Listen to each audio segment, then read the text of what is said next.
The council chamber looked like a small moon floating in space. Inside, representatives from 47 different species sat in their assigned seats. The chamber had witnessed 300 years of debates, agreements, and compromises. Today would be different. Ambassador Jiho Park sat quietly in the human section. His face showed nothing. No anger, no surprise, just careful attention. He had been doing this job for 20 years. He knew how to read a room. Today, the room was not friendly. Counselor Thex stood at the center platform. His reptilian features twisted into what might have been a smile. Resolution 7743 is simple, he said, his voice echoing through the chamber. Humans have profited too long from keeping their technology to themselves. They share some things, yes, but not everything. They want equal votes on military matters, but they contribute almost nothing to our defense forces. This is not fair, Park listened.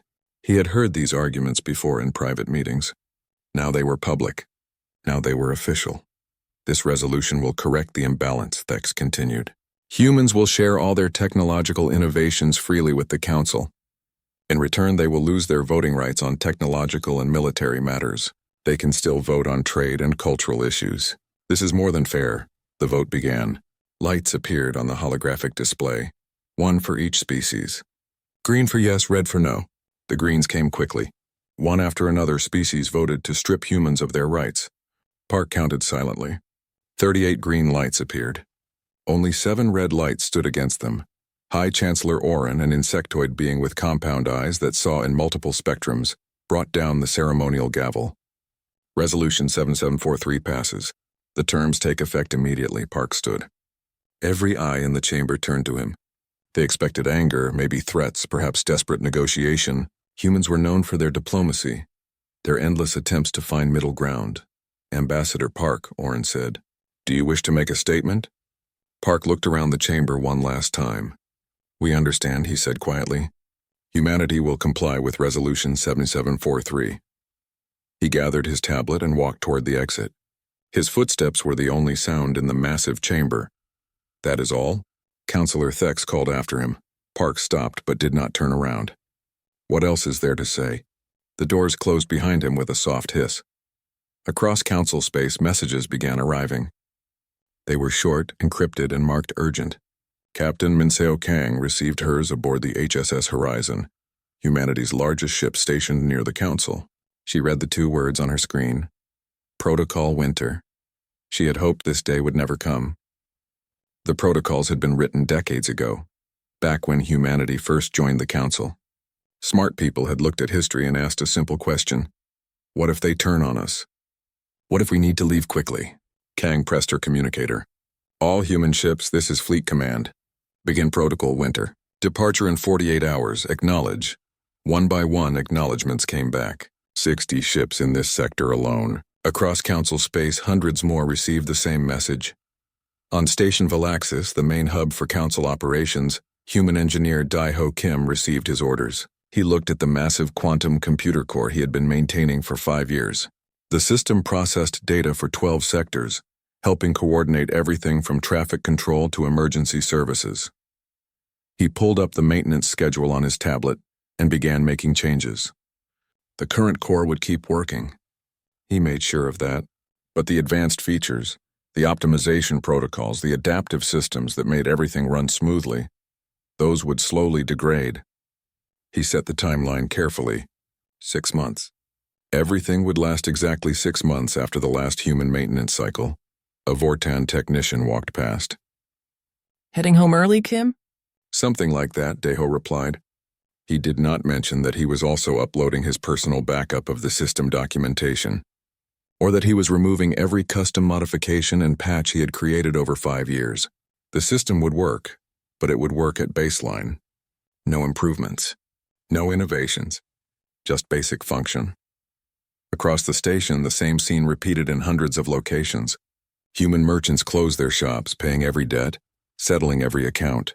Human doctors downloaded their patient files and handed them to local staff with detailed care instructions. Human teachers gave their students final assignments and said quiet goodbyes. Dr. Yuna Lee supervised the removal of the Council's central research database. The data itself stayed, that belonged to the Council. But the quantum computing cores that processed it, Those were human-designed, human-built, human-maintained. She swapped them out for older models, standard technology that any species could manage. How long will these last? Asked a young researcher who had worked with her for 3 years. Yuna did not look up from her work. Long enough, she said. She did not specify long enough for what. The researcher did not ask.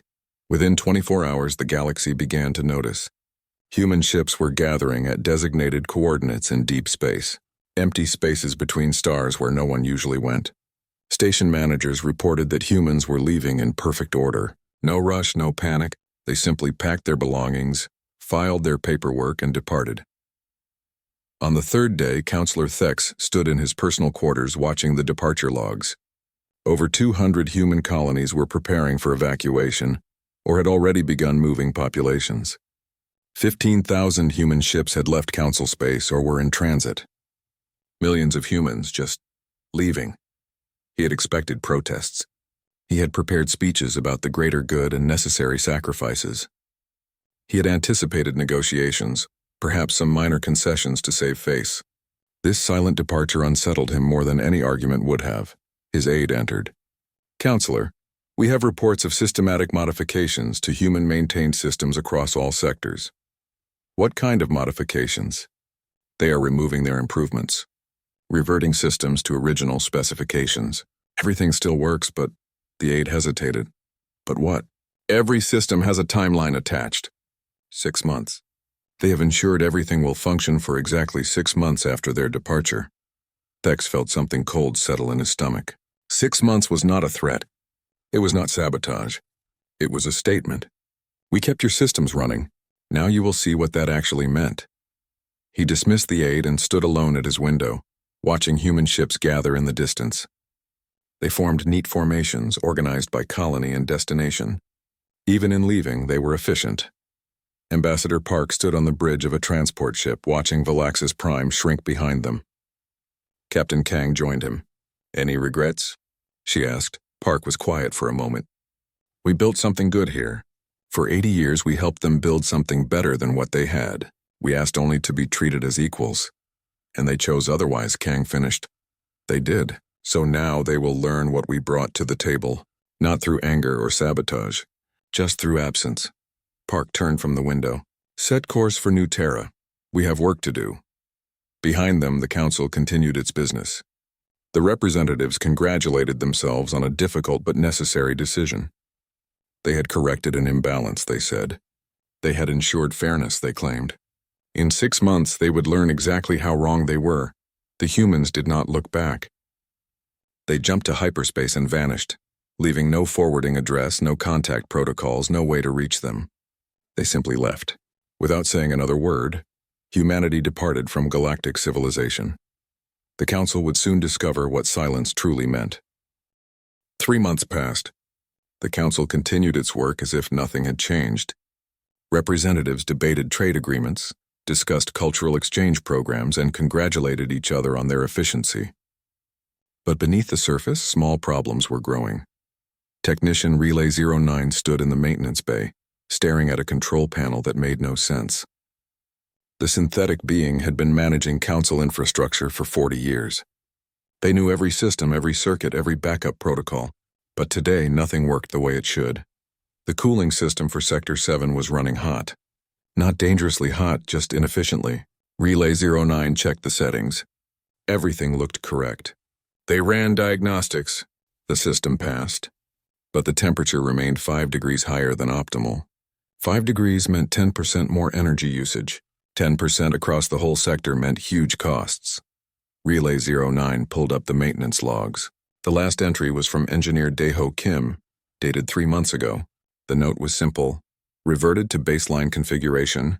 System will function within acceptable parameters. Acceptable, Relay 09 thought.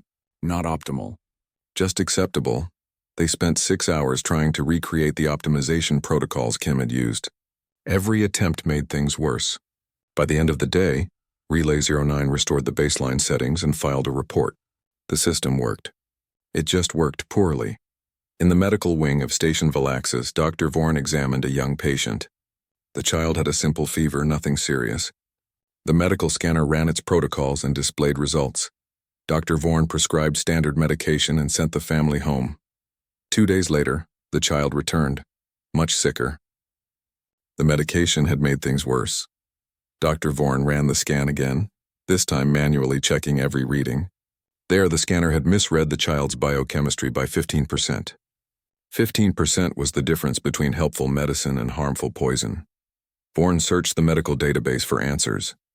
They found old notes from Dr. Yuna Lee. The human doctor had documented a secondary diagnostic protocol, a backup scan that corrected for equipment limitations. Vorn had never paid attention to it. They thought it was just extra caution, human overcomplications. Now they understood. Lee had not been overcautious. She had been compensating for equipment that was not good enough. The child recovered after proper treatment. But Vorn filed a report. How many other patients had been misdiagnosed? How many problems had human doctors been quietly fixing that no one else noticed? At the central trade hub, chaos was replacing order. Merchant Hana Cho sat in a small cafe, watching the disaster unfold. She was one of the few humans who had stayed. Her spouse was from the Crystalline Collective and they had built a life here. She could not just leave. A simple shipment of fruit had turned into a 3-day argument. The insectoid sellers required precise temperature control. The mammalian buyers needed different atmospheric conditions. Before, human traders would have found a compromise. Special containers, stage transfers, creative solutions. Now the two sides just shouted at each other in the central plaza. Hana's spouse joined her at the table. This is madness. Why is everything so difficult now? Because humans were always in the middle, Hana said quietly. We translated not just words but intent. We found compromises. We made things work, she sipped her tea. People thought we were just merchants.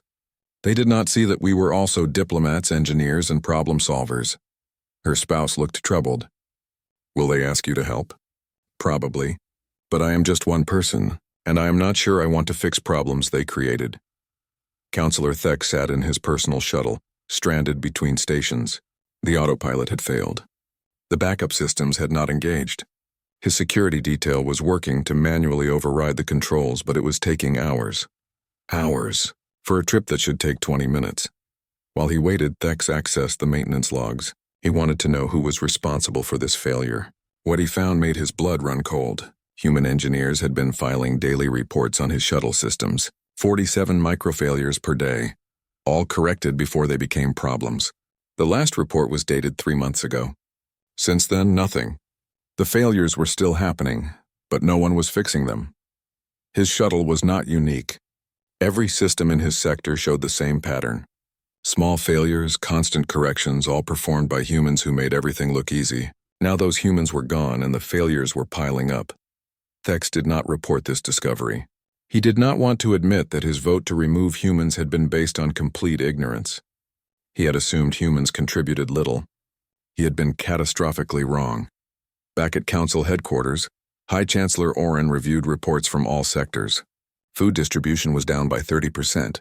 Medical errors had increased. Communication delays were becoming common. Trade efficiency had dropped sharply. Each problem was small, but together they painted a troubling picture. An aide suggested contacting the humans. Perhaps they could advise us on— No, Oren said firmly. Resolution 7743 was necessary. These are temporary adjustments. We will adapt, but privately Oren was worried. The council had existed for 300 years before humans joined. It had functioned perfectly well. But that was 80 years ago. How much had changed in 80 years? How many systems had been improved, modified, optimized by human hands? How many problems had humans been solving that no one else even noticed? In the communication center, operators struggled with increasing lag times. Messages that used to arrive instantly now took minutes. The quantum communication array was degrading. Engineers examined the systems but found nothing obviously wrong. Everything met baseline specifications. It just did not work as well as it used to. A junior technician found old notes in the database. Dr. Yuna Lee had documented custom optimization protocols for the quantum array. The notes were detailed, precise, and completely beyond the current staff's ability to implement. Lee had a doctorate in quantum mechanics and 15 years of experience. The current team had general training and good intentions. It was not enough. Across the galaxy, the same story repeated in thousands of locations. Traffic control systems that used to handle congestion smoothly now created delays. Climate control that once maintained perfect conditions now had hot and cold spots. Food synthesizers that produced varied, nutritious meals now created bland, basic options. Nothing was broken. Everything functioned. But nothing functioned well. The galaxy was discovering the difference between working and working properly. They were learning that humans had not just been present, they had been essential. On Station Valaxis, Technician Relay 09 submitted their daily report. 73 systems running below optimal, 15 systems experiencing minor failures, 3 systems requiring constant monitoring to prevent major problems. The report was longer than any they had filed in 40 years. At the bottom, Relay 09 added a note. Recommend consulting human technical documentation for system optimization protocols. They hesitated, then added, also recommend diplomatic outreach to human communities for potential advisory contracts. The report was filed and ignored. The council was not ready to admit they needed help. Not yet, pride required more time to break. But time was running out, and the problems were growing. 3 months after humanity's departure, the first cracks were showing. Small cracks, barely visible, easy to ignore. But like cracks in a dam, they would only grow wider. And eventually something would break. The council just did not know it yet. 6 months. The timeline Daeho Kim had programmed into every system had expired. Now the real problems began. The power grid for Colony Epsilon 7 collapsed at Oro 300 hours. 800 million people woke to complete darkness. Emergency systems kicked in, but they were designed for temporary outages, not total grid failure. Food storage began warming. Medical equipment switched to backup power. Climate control stopped entirely. 3 days later, power was partially restored. Partially. Half the colony had electricity. The other half waited while engineers struggled to understand what had gone wrong. The grid had worked for 300 years. It should have been simple to fix, but it was not simple. A senior engineer finally found the problem buried in the system architecture. Humans had designed redundancies for the redundancies. When the colony expanded 50 years ago, humans had modified the power grid to handle the extra load. They had never documented these modifications in the main system files. They kept the information in their own networks that had left with them. Can you fix it? The colonial governor asked desperately. The engineer looked exhausted. Yes, by rebuilding everything from scratch. That will take maybe 15 years. 15 years? What do we do until then? Rotate power. Half the colony gets electricity while the other half waits. We trade every 6 hours, the engineer paused. And we pray nothing else breaks. At council headquarters, High Chancellor Oren convened an emergency session. The reports were catastrophic. Power failures on 12 colonies. Food distribution networks miscalculating and creating shortages on 20 worlds. The quantum communication array had developed critical errors, isolating entire sectors for hours at a time. We need to contact the humans, Councillor Leary said. The avian diplomat had voted against Resolution 7743. Now she spoke with barely controlled anger. Every moment we delay, more people suffer. Pride is not worth lives. I agree, another councillor said. Send a diplomatic mission, apologize, offer concessions. Anything to bring them back. Oren raised his hand for silence. Before we make that decision, I have authorized a comprehensive study. We will hire the best non-human experts in the galaxy. They will analyze human systems and develop solutions. We can fix this ourselves. How much will this cost? Someone asked. 400 trillion credits, Oren said. The chamber fell silent. That was more than the council's entire annual budget. But it is necessary. We cannot appear weak. We cannot admit we were wrong. Councillor Thex said nothing. He sat in his chair staring at nothing. His political career was ending. Other councillors had discovered how dependent his sector was on human support. They called him incompetent. They said he had voted for Resolution 7743 without understanding what it would do. They were right. 3 months passed. The expert consultants arrived, the best engineers, scientists, and technicians money could buy. They examined human systems. They analyzed human innovations. They tested human modifications. Finally, the lead consultant presented their findings to the council. The consultant was from the Crystalline Collective, a silicon-based species famous for their logical precision. Your Excellency, the consultant said, we have completed our analysis, and I must deliver difficult news. They projected a holographic display showing layers of interconnected systems. Human technology is not superior because it is more advanced. It is superior because it is adaptive. Explain, Orin demanded. Humans did not build systems for themselves. They built systems that work with everyone else's inferior technology. When a Vortan power cell was inefficient, humans designed adapters. When insectoid communication protocols were incompatible with mammalian systems, humans created translation layers.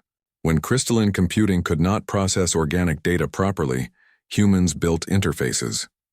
The consultant gestured at the display. Every human innovation we examined serves two purposes. First, it solves the immediate problem. Second, it compensates for everyone else's limitations. You cannot reverse engineer this. This is not engineering. This is philosophy. So you cannot help us, Orin asked quietly. We can rebuild individual systems, but it will take decades and cost trillions more than you have already spent, or... The consultant paused. You could ask the humans for help. After the consultant left, Orin sat alone in the council chamber. 400 trillion credits wasted, decades of work ahead, millions suffering now. And the solution was simple. Admit they were wrong and ask for help.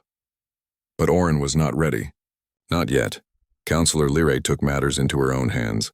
She drafted a message on her personal communicator, using an old diplomatic channel she had maintained with Ambassador Jiho Park. They had worked together. For years before Resolution 7743, she hoped that friendship still meant something. Ambassador Park, she wrote, I know you have no reason to respond. I voted against the resolution, but that does not matter now. People are suffering. Children are dying in medical facilities with failing equipment. Entire colonies are without power. I am asking, not as a counselor, but as someone who considered you a friend, please help us. She sent the message and waited. 1 day, 2 days, 3 days, nothing. On the 4th day, a response arrived.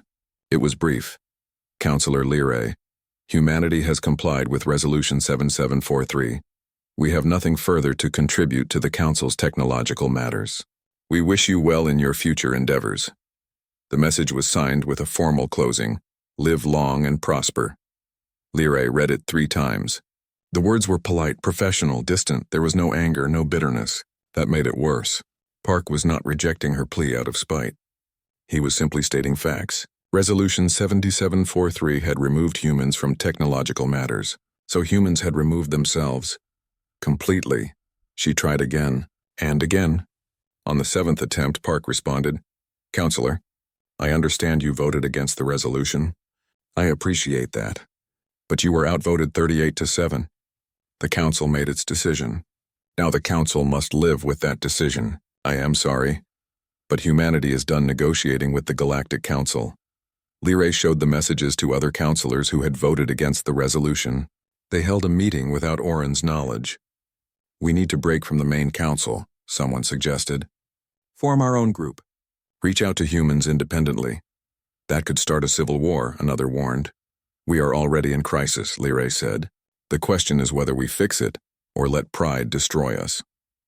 Meanwhile, in human space, Ambassador Park stood on New Terra, watching new construction. The human colonies were thriving. Without council taxes and regulations, the economy had grown by 40%. Research had advanced faster in 6 months than in the previous 6 years. Captain Kang joined him.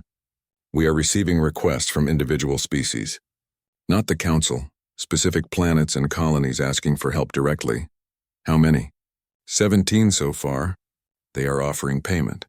Fair contracts. Equal partnerships, Park nodded slowly. Review each request carefully. If they are genuine about equal partnership, help them, but only on our terms. No council involvement, no intermediaries, direct agreements only. And if the council objects? Park smiled without humor. The council stripped us of authority over technological matters. That means they have no authority over our technological decisions. If individual species want to work with us, that is their choice. Back in council space, systems continued to fail. The cracks had become chasms. And still, High Chancellor Orin refused to admit the truth. Pride had trapped him. Pride would destroy them all if something did not change soon. The galaxy was learning a simple lesson. Respect is not taken. It is earned, and once lost, it cannot be demanded back. 9 months after humanity left, The Galactic Council was dying. Not all at once, that would have been easier to fix. Instead, it was dying slowly, like a patient with dozens of small wounds, each one manageable alone but fatal together. High Chancellor Orin no longer slept well. Every morning brought new disasters. A medical facility on Vortex Prime had misdiagnosed 30 patients in a single day. A cargo ship had crashed into a station because the docking computer miscalculated by 2 meters. 2 meters. Such a small error. 12 people died. Trade had collapsed by 60%. Medical fatalities were up 300%. Colonies were being evacuated, not because of war or natural disaster, but because life support systems no longer worked properly. The Council's own building on Valaxis Prime had rotating blackouts. The symbolic center of galactic civilization could not keep its own lights on. Orin faced a vote of no confidence. He barely survived, but only because the Council could not agree on a replacement. Everyone blamed everyone else. Some said the humans had sabotaged systems before leaving. Others insisted this was natural decay that would correct itself. A few quietly admitted the truth. They had made a terrible mistake. In the military sector, Admiral Vorn proposed a solution that made Orin's stomach turn. "Send the fleet to human space," the Admiral said. "Occupy their colonies. Conscript their engineers. They have expertise we need. We take it." "You are suggesting invasion," Counselor Lyrae said coldly. "I am suggesting survival," Vorn replied. "We have 40 species with thousands of ships. They have 1 species with 200 colonies. The math is simple. And when those conscripted engineers sabotage everything they touch?" Lyrae demanded. "When they coordinate resistance across 200 worlds? Humans are good at making things work. Imagine what they can do when they want things to fail." The military council fell silent. No one had a response to that. Starting a war with humanity would not solve their problems. It would multiply them. Counselor Lyrae left that meeting and made a decision. She would travel to human space without council authorization. She would find Ambassador Park. She would beg if necessary. Pride had gotten them into this mess. Someone needed to swallow that pride before it killed them all. She took a small diplomatic ship and 2 trusted aides. They crossed into human-controlled space 3 days later. Immediately, human patrol ships intercepted them. A communication channel opened. Captain Minseo Kang's face appeared on the screen. She looked older, more tired. "Counselor Lyrae, you are violating 7 different treaties right now." "I know," Lyrae said. "I need to speak with Ambassador Park, please, Captain. The Council is dying. People are dying." "You know this." Kang studied her for a long moment. "The Ambassador does not negotiate with the Council anymore. But I will ask if he will see you. Do not make me regret this." The line cut. Lyrae waited in her ship, hoping that old friendship still meant something. While she waited, Lyrae looked at her data pad. She had brought reports, statistics, evidence of the crisis. But she also had something else. Messages from ordinary people. A mother whose child died because medical equipment failed. An engineer who watched colleagues die in a power grid collapse. A teacher whose students went hungry because food distribution networks miscalculated. These were not politicians or counselors. They were regular people suffering because their leaders had been arrogant and stupid. Lyrae had voted against Resolution 7743, but that did not erase her guilt. She was still part of the council. She still bore responsibility. 12 hours later, permission came. Lyrae could land on New Terra and meet with Ambassador Park, but only her. No aides, no guards, no recording devices. Just her and Park speaking as individuals, not officials. New Terra amazed her. The cities gleamed with efficient design. The streets bustled with activity. She saw humans working alongside members of 3 other species, refugees from council space who had abandoned the failing government to seek better lives with humanity. Ambassador. Park met her in a simple office. Not a grand diplomatic chamber. He looked the same. Calm, controlled, measuring every word. But his eyes were different. Before they had held patience. Now they held distance, Counselor, he said simply. Ambassador Park. Lyrae sat without being invited. "I came without authorization. The Council does not know I am here. I came because people are dying and I do not know what else to do." Park nodded. "I know about the casualties. We monitor Council communications. We know about the power failures, the medical errors, the food shortages. Then you know we need help." "You need help," Park agreed. But why should we provide it? The question was not cruel. It was honest. Leray appreciated that. Because it is the right thing to do. Because innocent people are suffering for mistakes their leaders made. That is true, Park said. But, Counselor, when we were part of the council, we helped because we were partners. We contributed our expertise because we had authority and respect. Resolution 7743 removed that authority and respect. You told us our contributions did not matter. You told us we had no right to vote on important issues. So we left. We were wrong, Leary said simply. I voted against it, but that does not matter. The council was wrong. We took your work for granted. We mistook your cooperation for weakness. We paid the price for our arrogance. Park leaned back in his chair. I believe you are sincere, but sincerity does not rebuild trust. Action does. What action? Leroy asked. Tell me what you need. Voting rights restored? Economic concessions? Public apologies? We can do all of that. We do not want any of that, Park said quietly. We do not want to rejoin the council. The words hit Leary like a physical blow. What? The council did not just make a political mistake, Park explained. You revealed a fundamental truth. You never saw us as equals. You saw us as useful tools. When tools become inconvenient, you set them aside. We understand that now.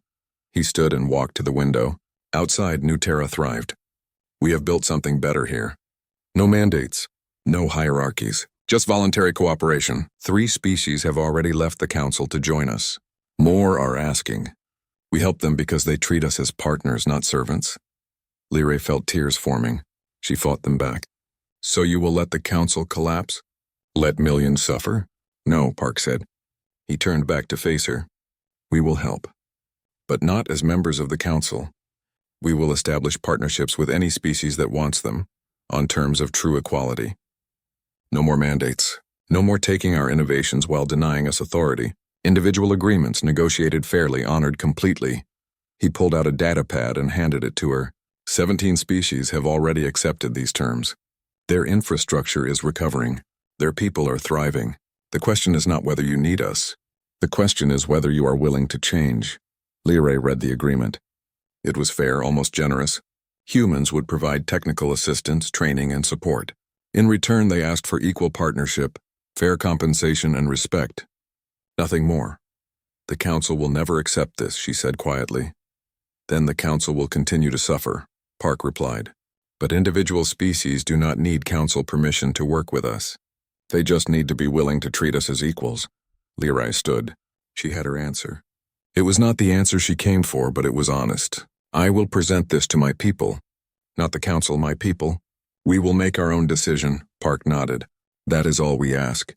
The council made decisions for everyone. We prefer that everyone makes decisions for themselves. As Leary left New Terra, she looked back at the thriving human colony. They had not just survived without the council. They had flourished. And now other species were learning the same lesson. The galaxy was reorganizing. The council was becoming irrelevant. And there was nothing anyone could do to stop it. 12 months after humanity departed, the Galactic Council barely existed. 3 member species had formally withdrawn, choosing instead to join what humans called the Partnership Network. 5 more were preparing to leave. The remaining council members spent more time arguing than governing. High Chancellor Oren was gone. Removed from power by a vote of no confidence, his replacement was Councillor Leary, who had spent the last 3 months traveling between the council and human space, trying to build bridges that her predecessors had burned. She arrived at New Terra with a full delegation this time, 20 representatives from various council species, and at Leary's insistence, Councillor Thex, the reptilian councillor who had authored Resolution 7743, now stood as a living symbol of the council's failure. Thex looked broken. His political career had ended in disgrace. His sector had suffered more than most because of his incompetence. But he had agreed to come to face the consequences of his actions. Leary respected him for that, at least. Ambassador Park received them in New Terra's diplomatic hall. The room was large but not ostentatious. Simple, functional, efficient, like everything humans built. Captain Kang stood beside Park, along with Dr. Yuna Lee and a younger human woman named Sujin Bei. Leary began with the words she had practiced for weeks. Ambassador Park, representatives of humanity, I stand before you as the new High Chancellor of what remains of the Galactic Council. I come to acknowledge our mistakes and ask for your help. She gestured to her delegation. We offer full restoration of voting rights, economic concessions worth 2 trillion credits, and public monuments to human contributions to galactic civilization. We offer formal apologies from every council species. We offer whatever you need to return. Park listened politely. When she finished, he spoke quietly. High Chancellor, I appreciate the effort you have made, but humanity will not return to the council. The delegation stirred. Several councillors looked shocked. Leroy had warned them this might happen, but they had not believed her. The council did not just make a political mistake. Park continued. You revealed something fundamental about how you see other species. For 80 years we contributed our expertise, solved your problems, and asked only to be treated as equals. Resolution 7743 proved you never saw us that way. You saw us as useful tools. He stood and walked to a large window overlooking New Terra. Do you see that city? We built it in 12 months. No bureaucracy. No mandates. Just cooperation between species who respect each other.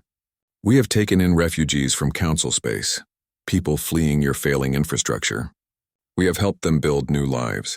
That is what partnership looks like. Councillor Thex stepped forward. His voice was rough, damaged by shame. Ambassador Park. I authored Resolution 7743. Every death caused by equipment failures, every suffering caused by system collapses, that is my fault.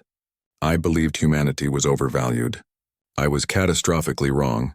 He looked directly at Park. I do not ask for forgiveness. I do not deserve it. But I ask that my failure teaches others. Competence does not announce itself. It simply does the work. We took that work for granted and we paid the price. Park studied Thex for a long moment. Counselor, I respect your honesty, but apologies do not rebuild trust. Action does. Sujin Bei, the young human delegate, spoke up. We have a counter-proposal. We will not return to the council, but we will work with any species that wants to partner with us as equals. No mandates, no hierarchies, just voluntary cooperation. She activated a holographic display showing the partnership network. 25 species now, including 3 that had left the council. These species have accepted our terms. Their infrastructure is recovering. Their economies are growing. Their people are thriving. We want to help more species, but only on terms of mutual respect. Dr. Unili added, we will not share technology freely anymore. The council taught us that giving without receiving breeds contempt, not gratitude. Now we offer partnerships, fair exchanges, mutual benefit. You want human engineers? Partner with us. You want human medicine? Partner with us. You want human diplomacy? Treat us as partners, not tools. Leary looked at her delegation. She could see the resistance in some faces. Pride still fought against necessity, but she also saw acceptance in others. They understood. The old way was dead.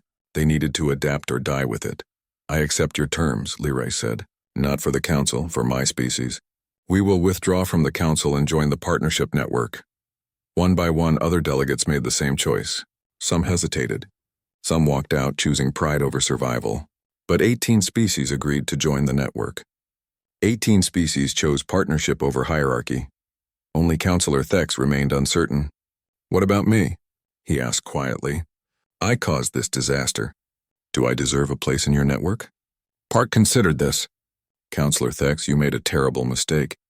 You are arrogant and ignorant. But you are also the only counselor who truly understands what happened and why. You have spent the last 6 months doing humanitarian work, trying to fix the damage you caused. He paused. The partnership network is not about perfection. It is about honesty and effort. If you are willing to work, to learn, and to treat others as equals, then yes, you have a place here. Thex nodded slowly. For the first time in months, something like hope crossed his features. The formal ceremony happened 3 days later. Species that had been part of the council for centuries formally withdrew and joined the partnership network. The old council still existed, technically, but it represented only 9 species now, down from 47. And those 9 were reconsidering their choice daily.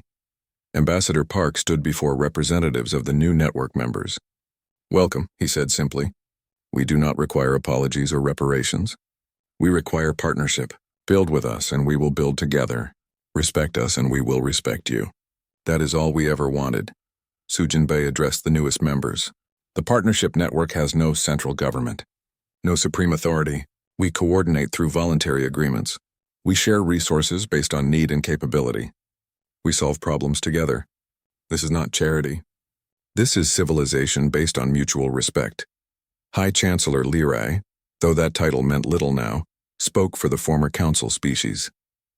We came here expecting to negotiate our return to power. Instead, we learned that power was the problem. The council failed because it was built on hierarchy and control. The network succeeds because it is built on cooperation and respect. We have much to learn. Over the following weeks, human engineers, doctors, and technicians began arriving at former council worlds. But they came as partners, not saviors. They worked alongside local experts teaching and learning. They fixed critical systems, but also trained others to maintain them. They shared knowledge freely, but only with those who valued it. Daeho Kim returned to Station Valaxis, now renamed Partnership Station. He walked through the maintenance bay where he had once worked alone. Now a dozen technicians from 5 different species worked together, learning from each other. A young Vortan engineer approached him nervously. "Engineer Kim, I studied your maintenance logs. They taught me more than 3 years of formal training. Would you teach me? Properly?" Daeho smiled. "Of course. That is why I came back." Dr. Yuna Lee established a research institute on New Terra, open to scientists from all network species. On its first day, researchers from 12 different species arrived, eager to collaborate. They worked on projects the old council would have classified as impossible, combining technologies from different species, creating innovations no single species could achieve alone. "This is what we wanted all along," Yuna told her staff. "Not to be the smartest species or the most powerful, just to work together as equals, to build something better than what any of us could build alone." Councillor Thex spent his days working with refugees, helping those displaced by the council's collapse find new homes in network space. It was hard work, often thankless, but it was honest, and slowly he rebuilt something he thought he had lost forever: his self-respect. One day, a human child approached him at the refugee center. "Are you the bad counselor?" the child asked bluntly. Thex knelt down to the child's level. "Yes," he said honestly. "I made very bad choices that hurt a lot of people. Now I'm trying to make better choices." The child considered this. "My mom says people who admit mistakes and fix them are brave." Thex felt something in his chest. Not quite happiness, but something close. "Your mom is wise." The old Galactic Council continued to exist for another 6 months before finally dissolving. The remaining species joined the partnership network one by one, each swallowing their pride and accepting the new reality. The galaxy had reorganized itself around principles of cooperation rather than control. Humanity had not demanded this change. They had simply demonstrated an alternative, and when given a choice between hierarchy and partnership, most species chose partnership. The humans had proven their point without saying a word. Sometimes the best argument is not what you say, it is what you build.